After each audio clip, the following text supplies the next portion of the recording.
Siamo qui per celebrare i 60 anni dell'Associazione Italiana Sommelier, una sede di grande prestigio del Museo di Santa Caterina nel centro di Treviso. Abbiamo sul palco 3 presidenti, Edi Furlan, Graziano Simonella e Marco Aldegheri, che ci accompagneranno in un talk in cui si parlerà della storia di ICE, anzi è più giusto dire la storicità di ICE, in cui l'autorevolezza, il mondo enogastronomico, la formazione e tutto quello che è una visione di ICE per il futuro entrerà e sarà centro di un dibattito. Quindi la celebrazione per la fedeltà e la gratitudine ai nostri soci più anziani concluderà questo incontro in cui andiamo a celebrare la nostra storia, ma soprattutto con fiducia andremo a guardare cosa ci riserverà il futuro.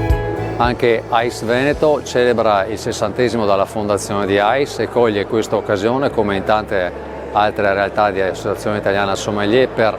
fare il punto su quello che siamo stati, attraversare la storia con le diverse puntate che hanno costruito attraverso i nostri maestri fondatori quello che ICE è oggi, anche qui in Regione Veneto. Una puntata vincente che ci ha dato la possibilità di confrontarci con tanti testimoni che ci hanno dato testimonianza dello spirito che ha accompagnato la crescita dell'associazione fino